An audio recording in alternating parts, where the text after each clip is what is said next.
Now I'm on my way to West Cork today, to a place called Rosscarbery, West Cork, and I'm just stuck behind a truck, a tarmac truck. So I said I'd do a little vlog, because Sunday is a day I use to go out and quote work. So I do quotations, that's pricing work, prospect work. So during the week now, as I'm working, I wear these headphones, okay? Now they're still Dynamics, they're Bluetooth, and with those you can answer the phone, plus they're air defenders as well. So I answer the phone, and while I'm answering the phone and I'm dealing with the prospect client on the phone, I will get their name, address and air code. Now I get this by the client texting me, the future client texting me on their details, and when they do text on their details, then it's saved on my phone, and when I get home in the evening I write it into my diary for Sunday. So I'll send them a text of a time for the Sunday, so I stick to the day and the time, and that then, by sticking to the day and the time, you are initiating and you're showing, you're implying massive value. So they know now that you're a professional, and they can sense this then by your professionalism on the phone, but also in your organisation and how organised you are as well. Because a lot of guys that do kind of that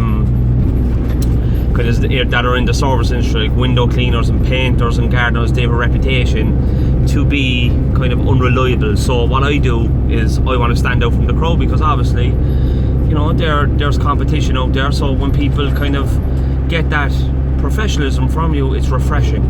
And I often get told that, and I'm on all platforms of marketing now, you know, of advertising. I market everywhere, so that's something I do. So when you do go to visit the property, now you're after giving the client the day and the time, and this is for all the guys now that are starting out, or even for the guys, anyone that's in the service industry, you know, or anyone that's even in the building industry. This is a kind of a good video for these people. And anyone that, you know, an older guy that's a bit rusty, and he just wants to sharpen up on his marketing skills, because look, we could all do with a bit of coaching. So when you do arrive on the property, you need to know your set day rate. Now your day rate, I know my day rate, what covers my, you know, my costs, my taxes, my marketing. You have to take all this into account, your fuel, your travelling, your advertising, you know. And when you arrive on the property, then you know your day rate. So like, you don't want to be working on a job at a loss, because nobody wants to be going to a job on a loss, or working on a loss, because look, that can absolutely kill your confidence, and it takes the steam out of the job, in terms of when you're working and you're getting stuck into the job and saying, look, I underquoted this and there's nothing worse. So you have to overquote. Now if you do go to a job, my trick, if you do go to a job that's very bad, and I mean, no, it'll take a day, but it's going to take a rough day. And a rough day meaning now that you won't get time to have a relaxing lunch break. You'll be on the go all day, your machines are going to be pushed to the max, your body's going to be pushed to the max, and you know, when you wake up the next morning, you're going to be tired after the job, and it could even eat into the rest of your week. I'll quote that job then a double day rate, because it's taking double the energy. So just say, for instance, if your day rate is 500 quid, or if your day rate is 1,000 quid, no, it's 1,000 quid, no, it's 2,000 quid, and that's the way I will work it. So when you're quoting the work, when I arrive, I'll always have the future client's name written up, because when I arrive, I want to get to know them on a personal level, and also I want to speak to them on a personal level, so I'll have their name memorised, which is very important. Now if you have a list of 10 quotes, and I do on average between 5 to 10 every Sunday, depending on who phones on, but on average it's 5 to 10. So when you do this, you have their name memorised, and you know, you'll walk around their property, and you'll be able to give them a starting date and a time. Again, you're matching your day and your time that you arrived.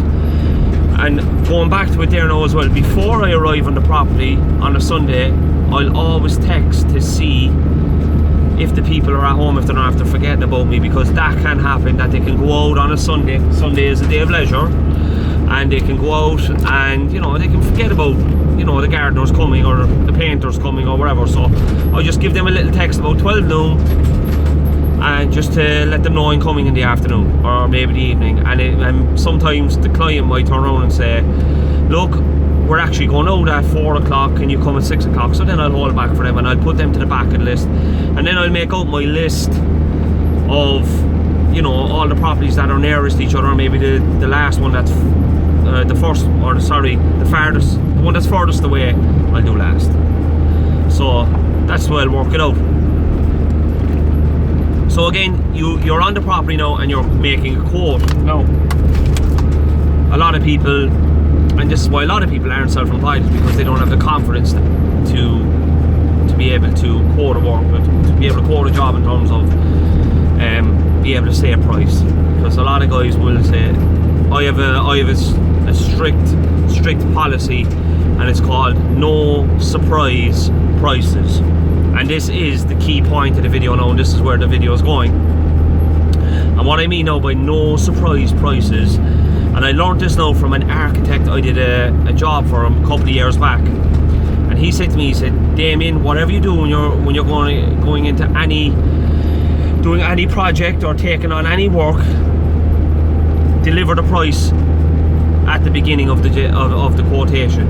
So what I would do is I would walk around the property and say, that's going to cost that, that's going to cost that, that's going to cost that, and then I'll just tell them, give me 2 minutes, I'll make up the price, I'll add on owner's profit, I'll add on my taxes, I'll add on my advertising, and depending on the difficulty of the job as well, I'll add that on, and then I'll give them a price, and I'll give them the price there and then. Now, if the price is a bit strong for them, well then I'll tell them, look, you can go off and get another quotation from other guys and get back to me if you feel mine suits me, or else I give them time to think about it.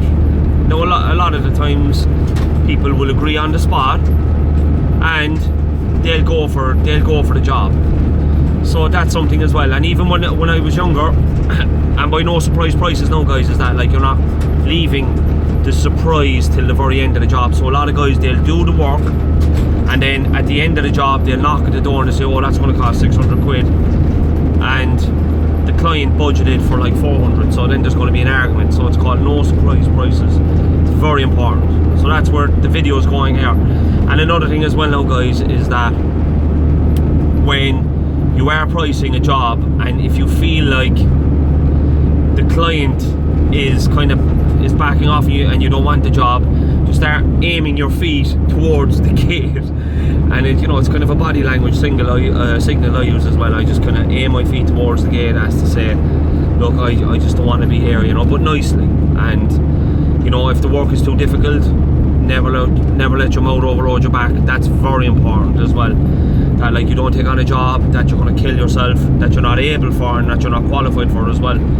So there's some jobs I do there now, and I have to just get a tree surgeon in, and I tell the client, just get a tree surgeon or whatever, because I wouldn't have the capacity to be able to take down 50 or 60 foot trees. I don't have the chipper or whatever on site.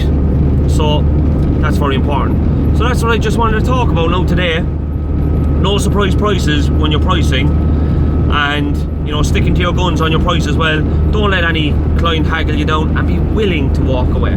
So guys, thanks for watching, and I'll catch you on the next one.